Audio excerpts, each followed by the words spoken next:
welcome, good people, to a bonus episode of Debates Never Die. I'm here joined by my colleagues Khanya and Toby. We're here to talk about probably an underrated story of what's shaping up to be a fantastic 22-23 season. And that is a question that I have for everyone, which we'll get into. But what the hell is going on in the bottom half of the Premier League? There's teams that shouldn't be there. There's teams that have been grossly underperforming for so long. I have to admit, this is the most amount of research I've done for Debates Never Die episode. I had to generally double check who is the manager of the bottom eight clubs because there's been so many changes, so many ups and downs. So we're just here to kind of dissect that and dig into that. Before we get into that, how are you, gentlemen? Toby, how are you doing? Yeah, I'm good. I'm blessed, bro. LLM, I know we digested a lot yesterday. How are you feeling today, sir? I'm a little bit surprised at how this evening has turned out, but besides that, I'm all good. I'm eager for this conversation. Yeah, so let's get right into it. We've obviously spent a previous episode this week talking about what's happening at the top of the table. Let's switch it to the bottom. Basically, 10 points separating the bottom and 12th place. Southampton look dead and buried in 20th place. But from there, from 19th to 12th, you could argue that any one of Leicester, Forest, Everton, Leeds, Bournemouth, West Ham, Wolves, and Palace could go down. Yeah. Special mention to Chelsea, who have found themselves in the bottom half of the table with 8 games to go. I think massive respect to all involved for even getting into such a ridiculous position. But unfortunately, being on 39 points, they are 1 point away from the magic 40-point mark. So I don't think we can include them in this conversation. But we'll start with just maybe a basic question. Toby, who do you think at this stage, in terms of percentages, pick 3 teams who you think highest percentage chance of going down? Okay, highest Nottingham Forest for me. Jeez. Second, obviously Southampton, and third, that will be going down, Bournemouth. Forest, okay. Bournemouth, and Southampton. Yeah. Let's dig into it. Why Forest? What about them gives you the vibe that they're not up for it? I've always been anti-Steve Cooper. You've known that from the very start. I've said the amount of players they brought in this season, I didn't see how it could work. I think it was a similar situation to what happened at Chelsea. And with someone like Steve Cooper, I don't even know if he has the managerial capabilities to deal with that. And like even the way they play, I think it's just Brennan Johnson and Hope. I think if you've watched them recently, I'm sure you've seen how they're very much dependent on him. It's like him on the break, Gibbs White knocking some ball, and him running over and getting, and it's not going to help you get those 3 points. But what I feel like the rest of the teams above them, like Everton, I think Leicester City with, what's his name that's coming again? Something. Dean Smith. Dean Smith, yes. The most default name out there. So, I think we actually do enough to keep them up. So I think for me, Nottingham Forest, they're the weakest links, man. There's just too much going on in that club at the moment. Even recently, I think today they sacked their sporting director. So it's looking deep for them, man, bro. I won't lie. The biggest shock is your agenda against Steve Cooper. I think he's one of the most regular oaks I've ever heard of in Premier League history. Last person I imagined there'd be an agenda against, but valid point. And I don't think you're far off the mark there. I will be surprised if Forest pull off an escape. I just don't. Yeah, that business model of bringing in more players. I think they've brought in as many players as they have points right now, which is never a good sign for survival. LLM, give me some percentages. Who do you think is facing the drop? I think the current bottom 3. I think that's how it goes down. Whoa! I think the bottom 3 as it is how this all pans out. I don't think Leicester have made the right decision in sacking Brendan Rodgers for Dean Smith. I think that's very uninspired. There are many other options. I don't know what's suddenly going to change. His first game is against City at the Etihad. I looked at the rest of their fixtures, and I don't know where they get the points. Put quite simply.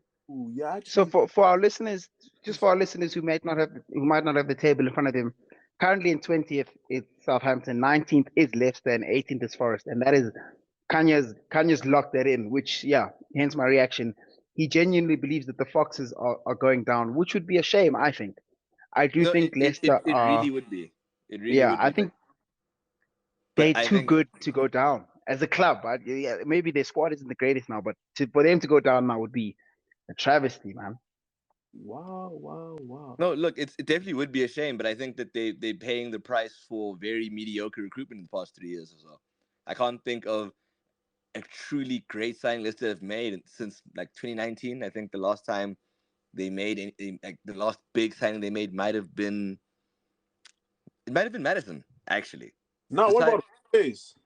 what about who? How about the defender? About Face? What's his name, brother? Oh, come on, the guy, Mr. Own Goal. No ways, man.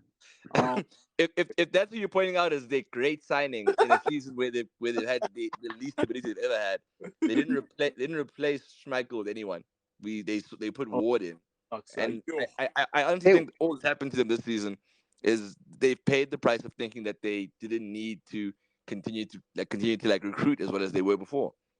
I'm prepared for them to go down. I'm ready to bury them personally. but which is strange, and I think that would be a financial, like, it would devastate them financially. I know they had that. They just director. moved into that new training ground like what, a year and a half ago. Mm. And they have spent money. Like, they spent money. Like, I don't think Patton Daka was that cheap. They've signed Oaks in the past maybe 4 or 5 years. I'm pretty sure in terms of money out, it's quite high. So for them to be in this position, how much blame are we putting then on for this season Brendan Rodgers? I mean, he did get sacked and they have replaced him with Dean Smith, but can Brendan Rodgers look back and think that he was maybe hard done by? Should he have done better? Did the players let him down? For them to be No, 19th with 30 games played is not what anyone would have predicted. No, definitely not. look, I think he's been unlucky, right? He's dealt with some very difficult things. I think Tielemans deciding at the start of the season he was going to leave regardless. Obviously, that is a massive blow to kind of try and bounce back from. You Yeah. lose The nerve Schmeichel, you of struggle to Tielemans, by replace the him. way. Yeah. For fun at least the start of the season, that's like the one really good signing they did make, and he's just plucked away immediately after he'd been injured for a year. Like Brendan's definitely been unlucky. I can't pretend that he's just lost everything that made him, or that all that he'd done to get them into like top four contention suddenly went away. Like he done his thing, but a little bit of bad luck and failure to Oh, adapt to the squad he currently had. I think right. it's unfortunately that's what we're looking at now. And then I just don't see them bouncing back at this point. yeah, and even what's his name in Didi? Hey, bro, Igusi finished him, and now he's not serious anymore. I don't know what happened. No, but he also got injured for a long period of time. He didn't recover from it. Like he was genuinely unlucky, but at the same time, I think what might be, and again, hindsight 2020, they might be facing the repercussions of not knowing when to sell, because they sold Ndidi at a more reasonable price than the 80 million or so that they were trying He, to get for him. he would have been at Arsenal. Well, I don't know why you'd say that, but like they shifted him on. They've had more money to play with, more money to rebuild with. Same with Tielemans, like holding on for certain fees. You're going to end up losing players for pennies, essentially. Yep. So maybe, so you reckon not refusing to accept that they are selling club has kind of bitten them. I Yeah, can buy that. they held on for too long. After the second season of not making top four, I think they should have looked at trying to rebuild and refresh the squad. I can imagine, Yeah, the impact that would have had. Like they just stood still for too long, especially after and they won the and the FA. Premier passed them by. Remember they won the FA Cup in 21. Yeah, Yeah, and that's actually, what that's a very good point.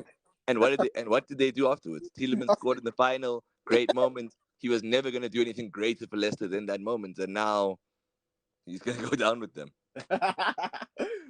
Anyways, Yuri For, Tillman, for what it's worth, United. my percentages are no. That's why I shut you down, so because I knew what you're about to say. For what it's worth, my percentages, I've got Southampton here 100% going down. I have Forest in my bottom three, and this may shock a few people, but I have Leeds going down. I think I don't know. I don't see them putting together a string of results. I can't take them seriously as a club. Perhaps it's agenda based. I Well, never because I Palace never got messed with five. I never messed with Bielsa Ball. I didn't understand why they sacked him. Bringing in Yank Lampard didn't work.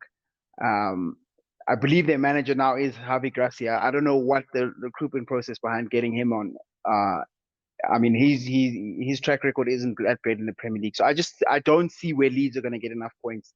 And to be honest, good riddance. The Leeds have done nothing for me since they came up in the Premier League. But on the topic of sackings, I think we'll split this part into two parts. First, I want to ask Toby about his friend at West Ham. How has David Moyes still got a job with that talent, with that squad, qualifying for Europe at the end of last season, getting in the Conference League? I think they had a good run in the Conference League. It was a Conference and Europa League last season. They are well below where they should be. Do you think maybe West Ham missed the mark by not sacking him earlier? Because with what they've got 9 games to go, they're kind of stuck with him now, aren't they? So I think it's a bit too late. What do you think?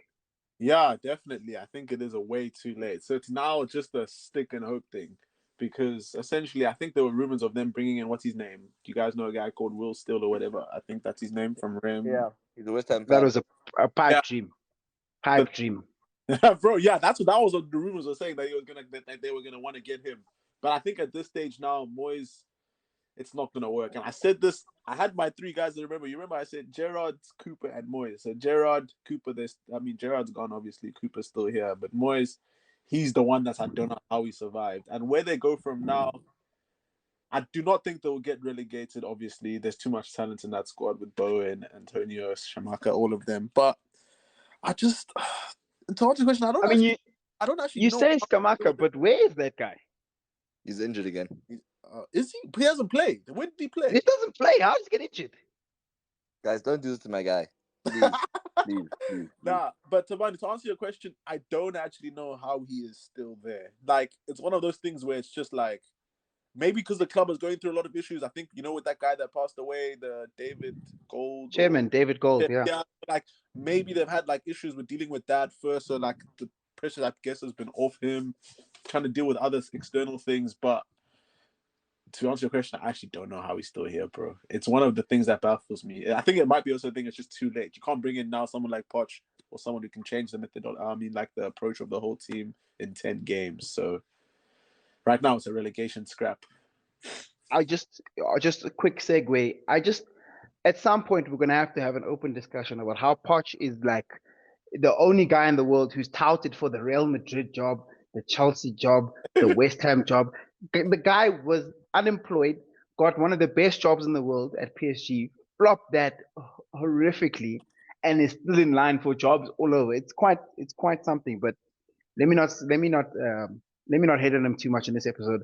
Khanya, I'll come to you with our boys in London as well. Crystal Palace.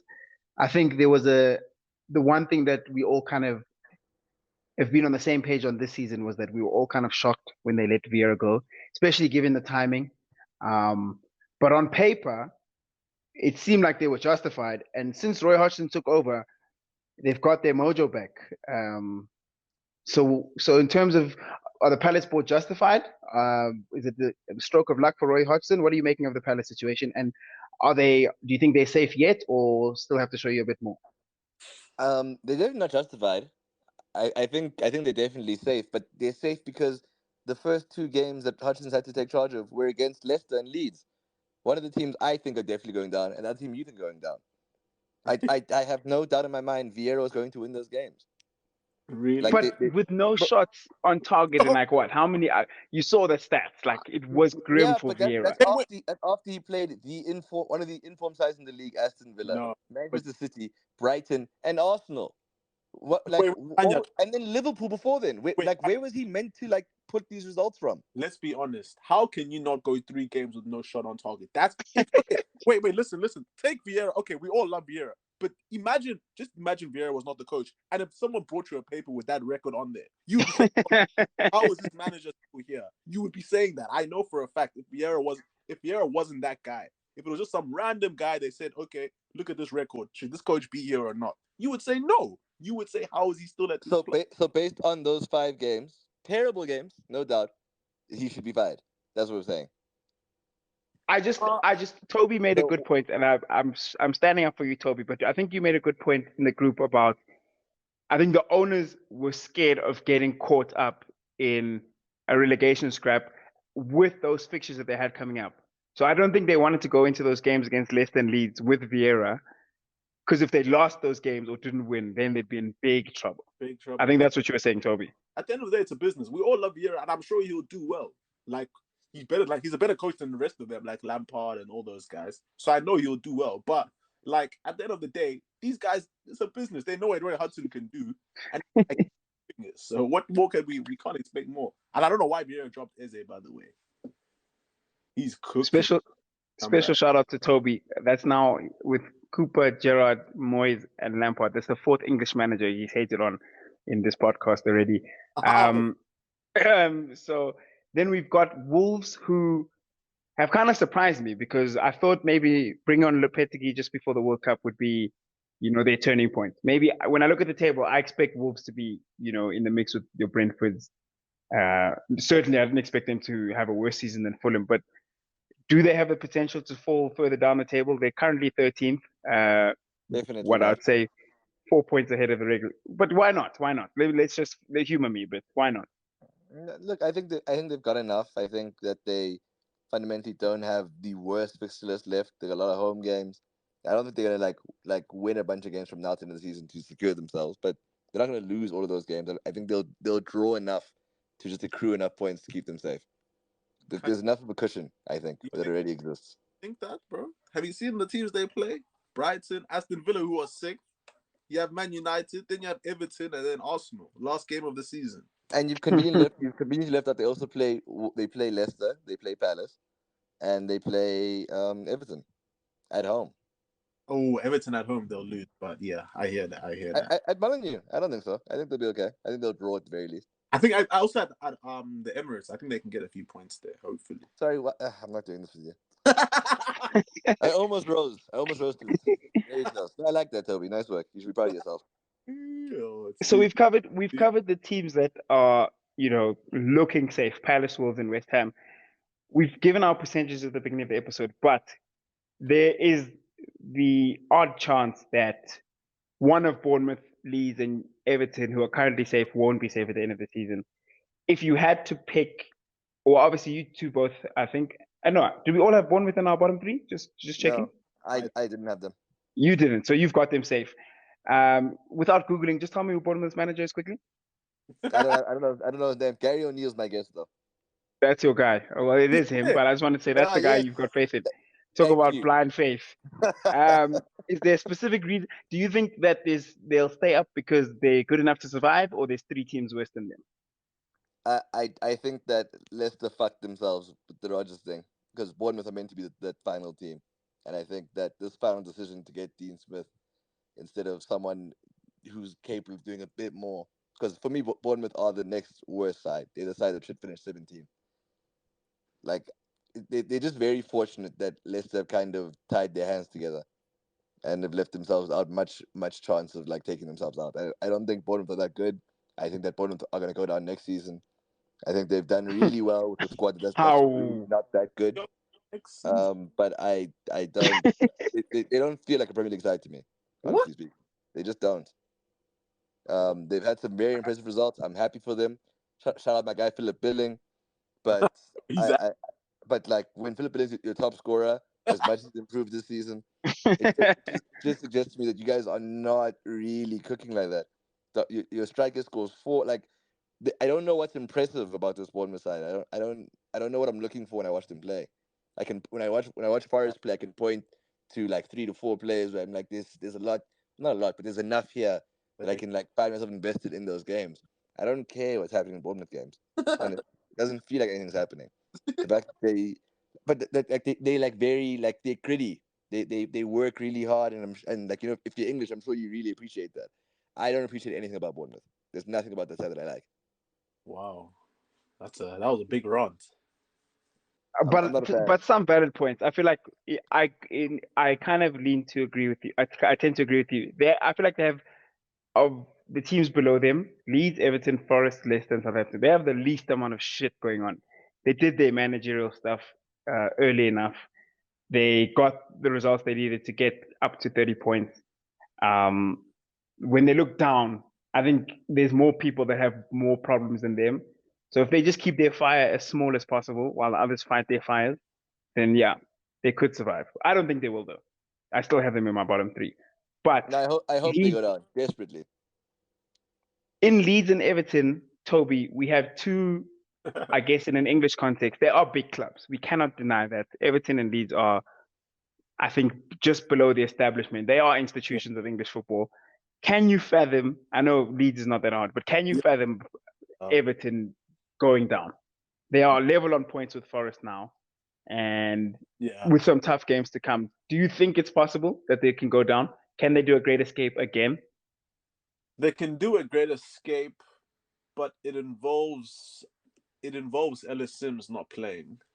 I think the more I see him play, the more I'm shocked every day as to how how he contract and stuff. No disrespect to him, because I'm sure like this he'll That is find. literally the most disrespectful thing you could No, say How about to a say no footballer. respect after you say that?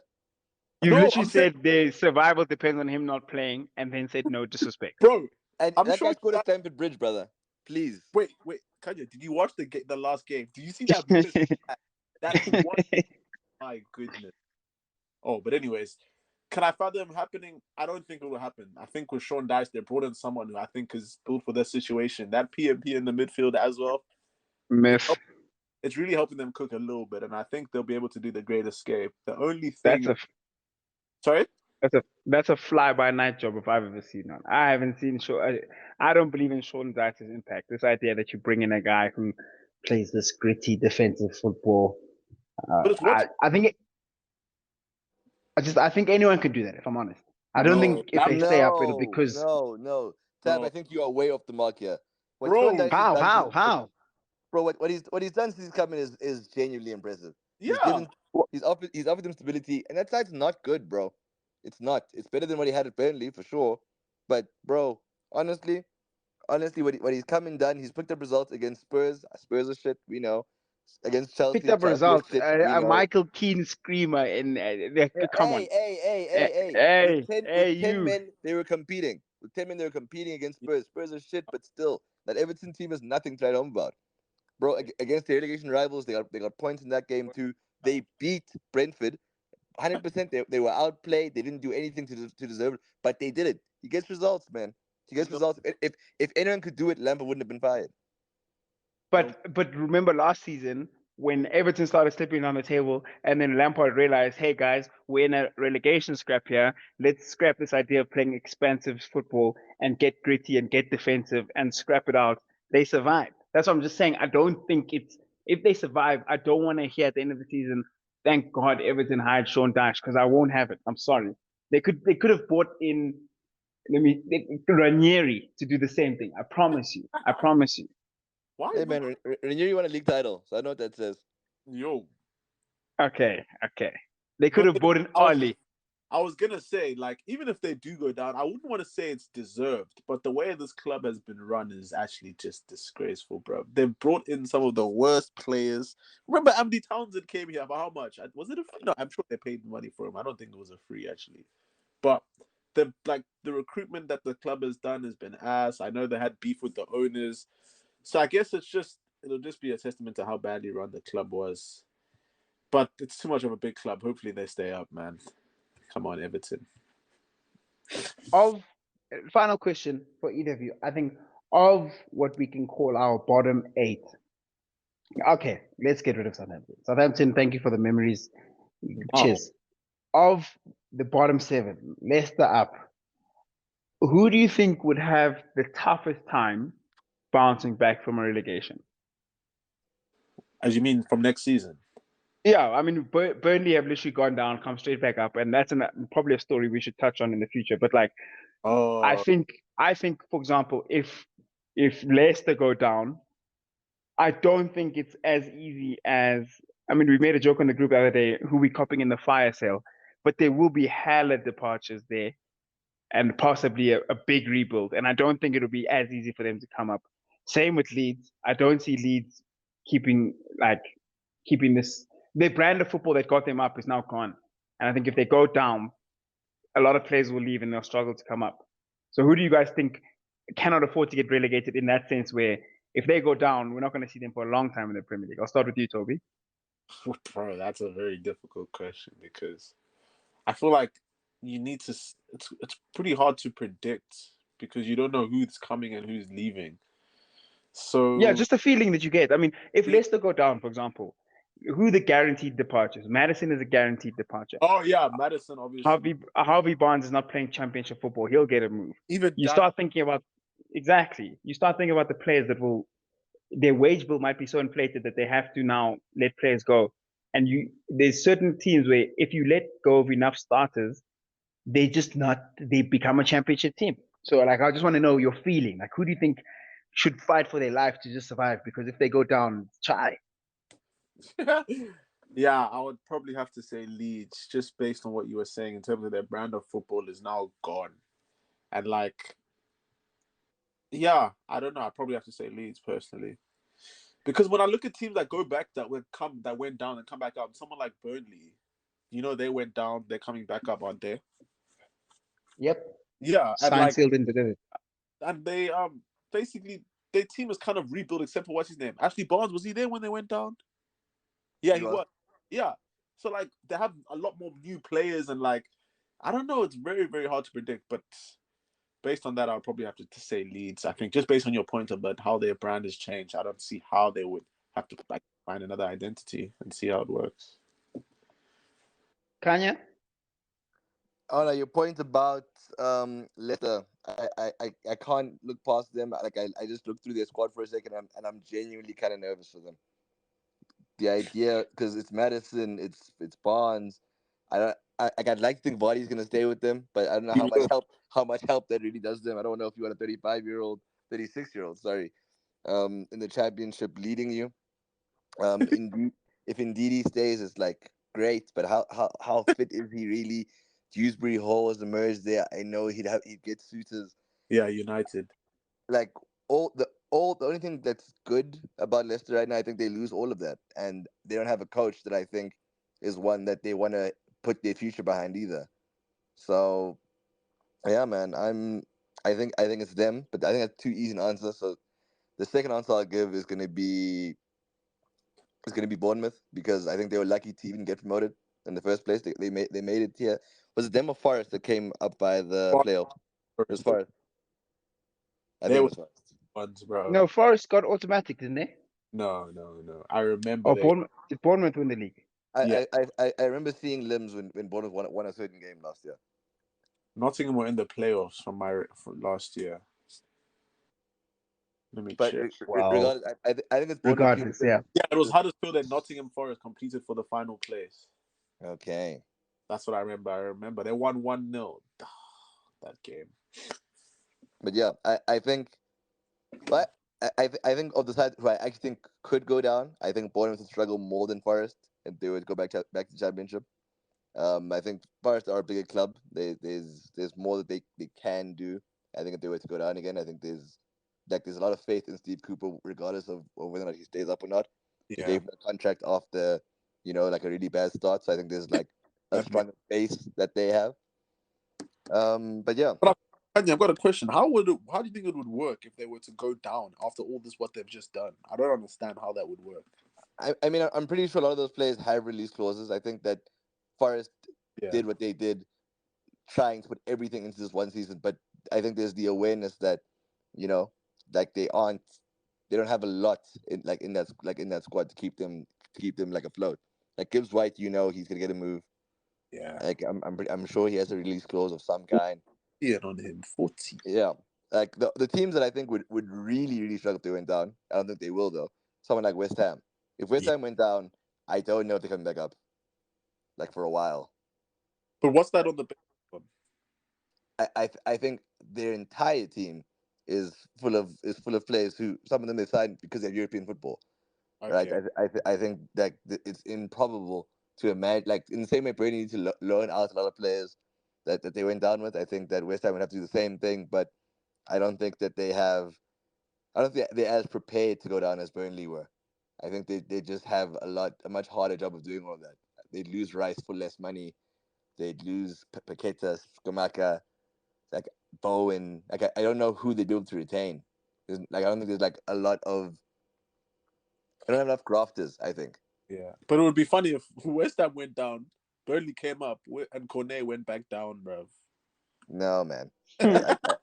Well, after I want to say after the chance he missed on the weekend, you just reminded me how irritated me on the weekend. There's a chance he missed in their game where I literally thought that's the type of chance that gets you relegated.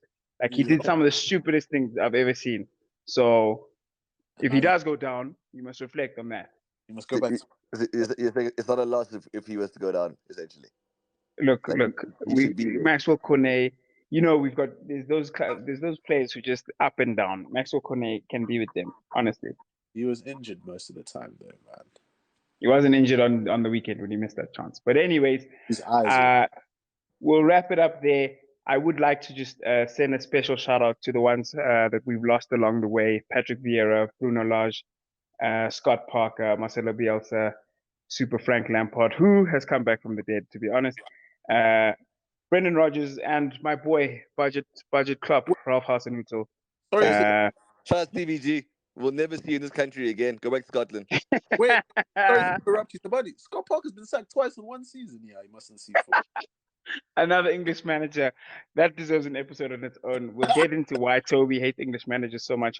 But this has been another episode of Debates Never Die. Thank you so much for joining us. We'll be back on your airways very soon. Gentlemen, thank you very much.